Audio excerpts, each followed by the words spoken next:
전문가 모시고 더 자세한 얘기 들어보죠. 장윤미 변호사와 함께하겠습니다. 어서 오시죠. 네, 안녕하세요. 일단 이근 대위가 부상을 입었기 때문에 네. 경찰도 치료 이후에 조사를 하겠다는 입장을 밝혔는데 네. 본격적인 조사 언제부터 이루어질 것으로 보시나요? 네, 지금 부상을 당했다고 본인은 주장하고 3개월 정도의 재활도 필요하다 이렇게 네. 이야기를 하고 있지만 이 수사를 마냥 미룰 수만은 없을 겁니다. 이미 2월 말에 정부에서는 이 4단계 국가로 우크라이나를 지정하고 한국민들의 출국을 금지시켰습니다. 그런데 그런 국가적인 명령을 위반하고 3개월 만에 귀국을 했기 때문에 이 부분과 관련해서 물론 언론 주목도도 높고 계속해서 미룰 수만은 없습니다. 이 개인 사정을 이유로 병원에 입원 치료가 불가피하다면 병원까지 가서 하는 출장 수사도 가능한 그런 부분이 있기 때문에 아마 수사는 조만간 좀 본격화되지 않을까 생각되는 부분이 있고 이미 이 이근 씨에 앞서서 들어온 두 사람에 대해서도 영권법 위반 혐의로 고발 조치가 돼서 관련해서 혐의를 수사기관에서 들여다보고 있는 상황이라서 그 연장선상에서 당연히 조속히 수사가 이루어질 것이라고 생각이 듭니다.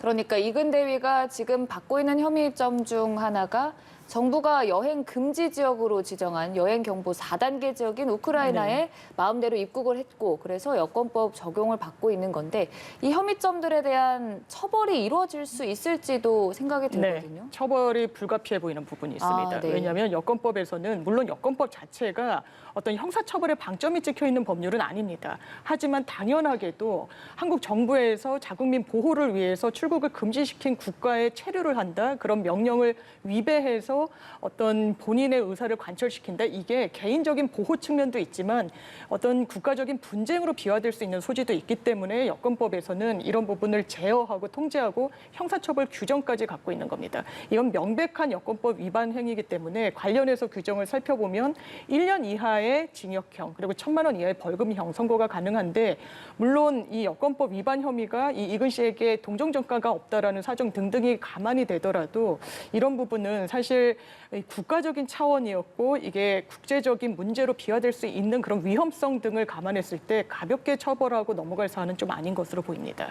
근데 이근 대위는 여권법은 하나의 교통법으로 생각한다. 네. 이렇게 말을 했거든요. 어떤 의미에서 나온 발언입니까? 사실 여권법의 목적, 조항을 보면 좀 기능적인 부분을 규율한 법률인 건 좀 맞습니다. 왜냐하면 우리나라 국민임을 좀 증명할 수 있는 여권의 발급과 그 효력에 관한 사항을 규정한다라고 돼 있기 때문에 사실상 출입국을 하는 데 있어서 좀 기술적인 부분들, 기능적인 부분들을 규정하고 있는 법률인 건 맞습니다. 본인은 아마 이런 여권법을 통해서 본인을 제어할 수는 없다. 이 출입국을 관리하고 이런 부분과 관련해서 법률로 자기를 처벌하는 게 맞느냐. 왜냐하면 자기는 참전을 위해서 또 의용군 활동을 위해서 대의명분을 위한 활동을 했기 때문에 사실상 교통, 질서 이런 차원의 법령으로는 본인을 규율할 수 없다라는 주장을 하는 것 같은데 전혀 그렇지 않고 형사처벌 규정을 갖고 있고 여권법 위반으로 실형 선고까지도 가능하다는 점. 이게 가볍게 치부하고 넘어갈 사안이 아니라는 점을 본인이 좀 유념해야 될 것 같습니다. 실형 선고까지 가능하다는 말씀을 해주셨는데 이근 대위가 우크라이나 정부가 가만히 있지 않을 것이다 이런 말을 하기도 했습니다. 네. 만약에 우크라이나 정부가 탄원서를 내는 등의 일정 조치를 취하면 이게 좀 감형이 되거나 이럴 수 있는 건가요? 이를테면 한국 주재 우크라이나 대사관에서 이근 씨를 위해서 탄원서를 쓴다. 처벌을 하지 말아달라는 의사를 표명하면 그런 문서가 없는 것보다는 좀 참작이 되겠지만 소송이 진행되고 재판이 진행됐을 때 결정적인 사유라고 보기는 어려울 것 같습니다. 이미 이제 참전을 할 때 젤렌스키 대통령이 전 세계적으로 의용군이 좀 참여해달라라고 이야기를 했다라는 건 팩트로 확인이 되고 있고 그것 때문에 본인이 우크라이나로 우리나라 실정법을 위반하면서까지 좀 입국을 하게 됐다라는 사정은 재판부도 이 사실관계로 인정을 할 겁니다. 그럼에도 불구하고 그런 행위 자체가 법률이 허용하는 범위 밖에 있다는 거.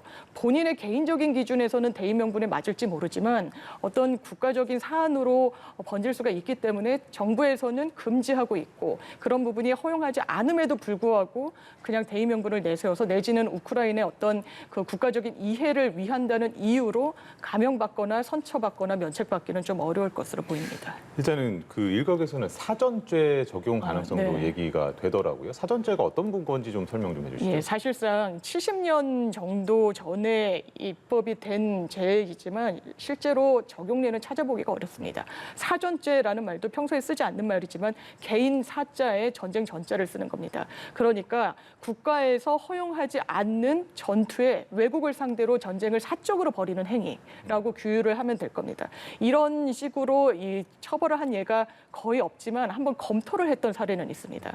예전에 한국의 20대 남성이 IS에 가입을 했다라는 사실이 예, 타전되기도 했었고 그 당시에 그렇다면 이 부분은 테러 단체고 국제적으로 범법 행위를 하는 단체인데 들어간 행위에 대해서는 뭔가 규율해야 되는 거 아니냐라고 논의는 수면 위로 올라오긴 했지만 그 당시에 이 해당 20대 남성이 실종되고 이 인적 사항이 확인이 좀 불투명해지면서 실제 적용까지는 되지 않았습니다. 이 부분과 관련해서도 경찰이 이 사전죄는 적용한 전례도 없고 이 부분과 관련해서 사전죄로 처벌할 수 있을지에 대해서는 좀 물음표를 치고 있어서 실제로 기소될 때 사전죄가 들어갈 가능성은 조금 낮아 보입니다.